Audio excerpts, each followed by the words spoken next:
1장 17절 합독하시겠습니다. 시작.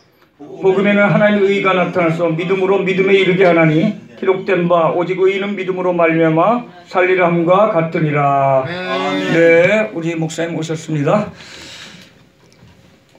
피차 전하고 들을 때 잘 박힌 못이 되게 도와주옵시고 스승의 지혜자의 찌르는 채찍으로 임하는 시간 되게 도와주어서 회개하고 찔림받고 가야 할 본향을 소망하는 영적인 삶이 되게 하옵소서. 예수 그리스도의 이름으로 기도드립나이다. 아멘.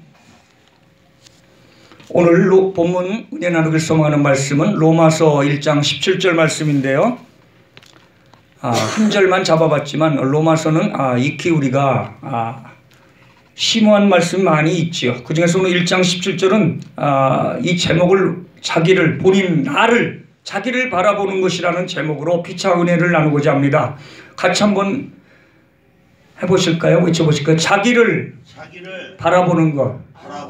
자기를 바라보는 데는 거울을 보면 되죠. 그렇지만 외관만 보는 거죠. 거울에 내 머리카락이 잘 정돈되어 있는지, 입술에는 뭐 식사 후에 묻은 것이 없는지, 또는 내 인상이 너무 날카로워 보이지는 않는지 한번 자기가 예쁘게 떠보기도 하고, 남자는 멋있게 폼도 잡아보고 하는데,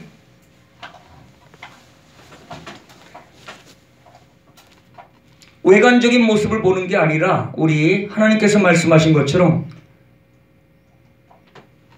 사무엘상 16장 이하에 나오는 것처럼 여호와는 중심을 보지 아니하시며 외모를 보지 아니하시고 중심을 보신다고 나오는데, 꼭 사무엘상의 16장에만 나오는 말씀이 아니고 고린도서 사도행전에도 틈틈이 나오고 있습니다. 중심을 보신다는 것이.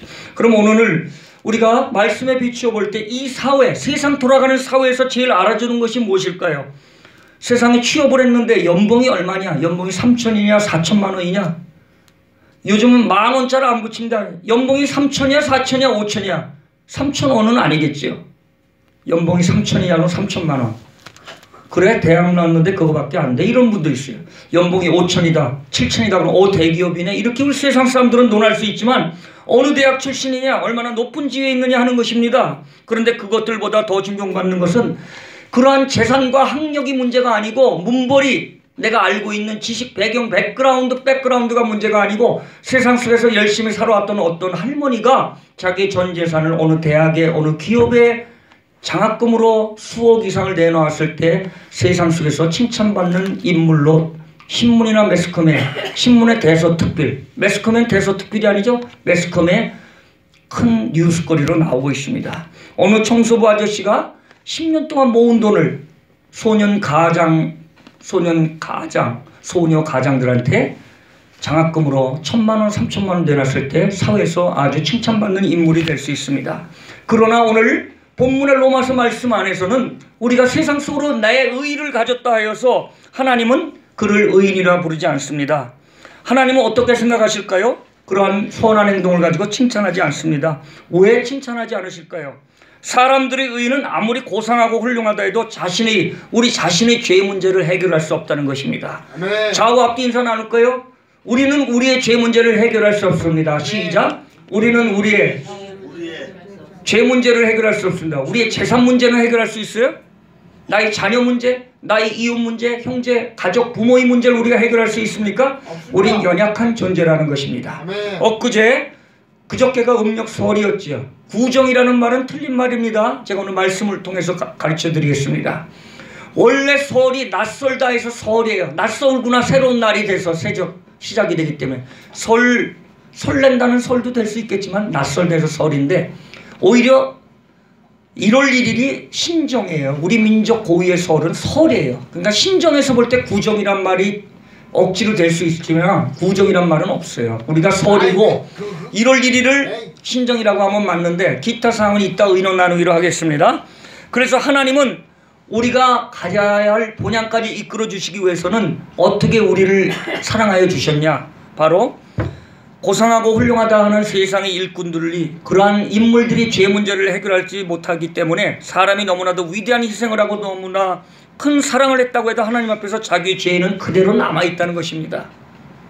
다른 말로 인간의 자신의 어떤 노력이나 행위로는 의로워질 수 없다는 것입니다. 네. 익히 들어서 말씀을 통하여 설교를 통하여 성경을 통하여 우리가 알고 있지만 다시 한번 깨닫는 이 시간 되길 소망합니다. 한 가지 예를 들어볼까요? 어떤 청소년이 부모에게 말도 안 듣고 말씀도 안 듣고 부모에게 대들고 불효를 하는데 그 학생이 어느 날 시험을 잘 보고 와서 반에서 2등을 해서 1등 학생 컨닝을 했는지 어떻게 했는지 2등을 해와서 성적표를 딱 내 반에서 2등 전교에서 17등을 한 성적표를 부모님 앞에 내놨다 해요. 그 부모님의 마음이 기쁠까요? 성적에만 집착하는 부모님이라면 그래 이 녀석이 엉망으로 자라고 이제 성적 공부는 잘하네 그러고 흐뭇해 할 수 있을지 모르지만 진정한 부모라면은 그렇게 말 안 듣고 개망난이로 지난 아들이 성적표 하나를 가지고 2등짜리 성적표 전교 17등을 가지고 왔다고 해서 그 어머니가 속으로 기쁠까요? 안타까울 뿐이지. 이렇게 말 안 듣는 애가 어떻게 공부를 저렇게 했을까? 의아해할 것입니다. 하나님께서 사람들에게 원하시는 것도 사람들이 큰 업적을 쌓고 놀라운 선행을 많이 행하는 것이 아니라 하나님과 바른 관계를 먼저 회복하는 것입니다. 부모와 자식의 관계를 회복하는 것처럼 하나님과 우리 관계를 회복하는 것일 것입니다. 아멘. 하나님과 사람 사이를 가로막고 있는 것이 무엇일까요? 돈입니까? 죄, 악, 욕심. 권력일까요? 죄죠.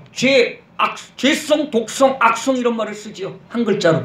죄성, 독성, 악성 그러니까 너무 딱딱하고 그쪽 분야만 너무 연구한 사람의 그러한 단어 같아서 조금 우리한테 식상함을 느낄지 모르지만 죄라는 것은 우리가 늘 느껴봐야 되는 것입니다.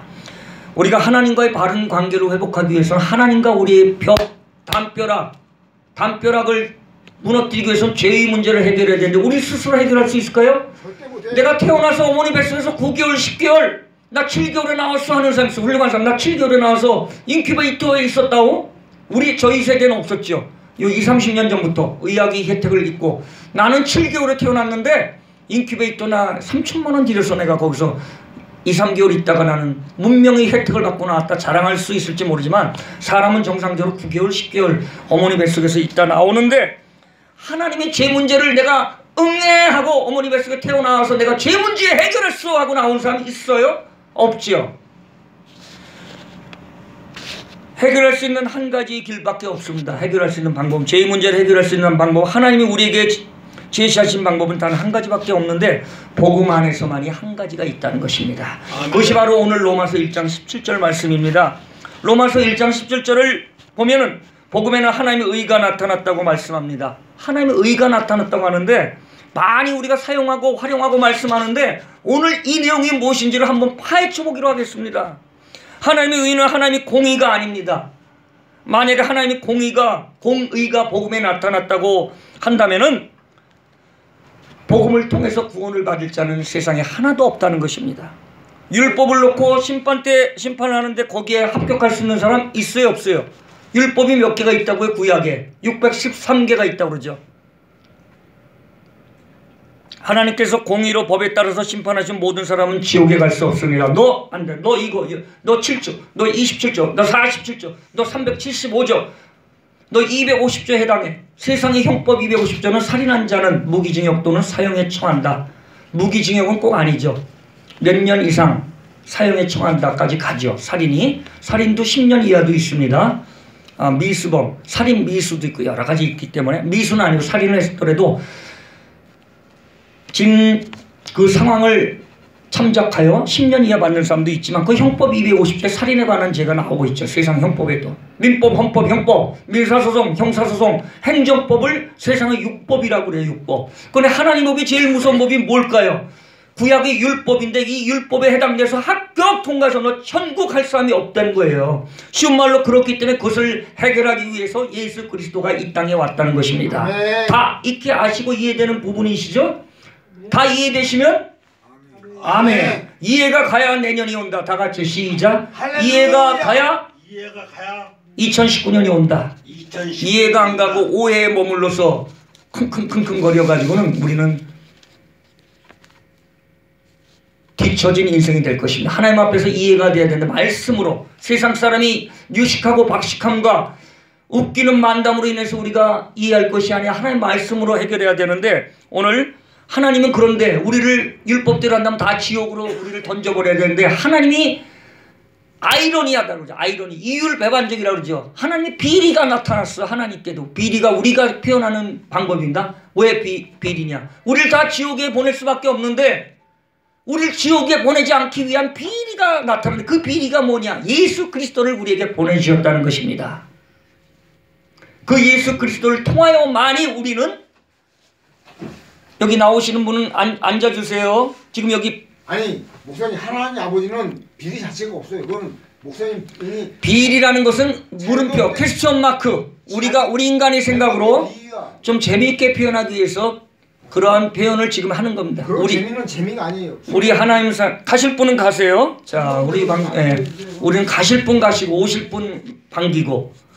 자, 비리가 있었기, 예수님이 피가 대신 흘려졌기 때문에 우리는 지옥에 가야 하는데 지옥에 가지 않고 구원을 받을 수 있었던 것입니다. 우리가 구원을 받는데 우리 자랑거리가 들어갈 수 없습니다. 구원을 받는데 우리의 자랑거리, 내가 예뻐서, 내가 잘나서, 내가 학식이 많아서, 문벌이 좋아서, 백그라운드가 좋아서 우리가 가는 것이 아닌 것을 익히 알 수 있습니다. 여기서 말씀하는 하나님의 의는 적극적인 의를 얘기해요. 적극적인 의가 도대체 뭐냐? 소극적인 의는 무엇이고 적극적인 의는 무엇이냐? 어떤 일이 적극적인 의에 해당되냐 하면은 죄에 빠진 사람을 구원하는 데 적극적이라는 것입니다. 하나님은. 그러니까 무엇일까요? 거기에는 시간과 열정을, 하나님 앞에서 이런 표현이 안 어울리겠죠. 게을리하지 않으시는 열정과 열심을 가지신다는 거죠. 한 사람이라도 지옥에 떨어지지 않고 심판에, 지옥의 불에 떨어지지 않기 위해서 하나님은 거기에 대해서는 적극적인 의의를 가지고 지금도 우리를 찾고 계시는 하나님이 열심히 계시다는 것입니다. 하나님의 열심이라는 책이 있죠. 박모모 목사님, 저 잠실에 계신 목사님이 하나님의 열심이라는 책이 있습니다. 하나님이 우리 위해서 지금도 열심을 내셔요. 그래서 일을 해야 하는 여호와, 일을 해야 하시는 여호와 나오죠. 예레미야 33장 2, 3절에 죄의 세력의 노예가 되어 있는 사람은 어떻게 해서든지 건져내서 자유인이 되게 하는 것이 의라는 것입니다. 죄에 빠져 있는 사람을 어떻게든지 건져내어 자유인이 될 수 있게 하는 것이 적극적인 의라는 것입니다. 이 적극적인 의를 우리는 우리 스스로는 해결할 수 없기 때문에 하나님은 바로 예수 그리스도를 통하여서 우리를 구원해 주신 것인데, 이것이 성경에 마치 애굽의 바로왕에게 노예 생활을 하던 이스라엘 백성을 구원하듯이 끝까지 포기하지 않으시고 적극적으로 구원하신 의라는 것입니다. 복음 안에 나타난 하나님의 의는 아주 적극적인 의입니다. 적극적인 의라는 것입니다. 죄에 빠진 사람은 어떻게 해서든지 구원하고야만은 적극적인 의가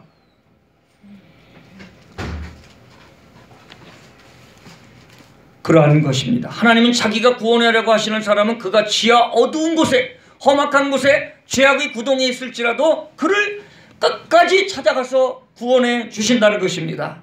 그것이 바로 바른 신앙을 할 수 있도록 하나님은 우리를 기초생활을 정립할 수 있도록 우리를 끝까지 사랑하신다. 우리 교파에 따라 다를 수 있겠지만 장로교로 한다면은 순복음하고 장로교로 한다면 우리 끝까지 인도하는 견인적인 역할이죠. 견인적인 역할. 끝까지 우리 인도해 주신다는 거예요. 견인차 역할을 해 주신다는 거예요. 견인.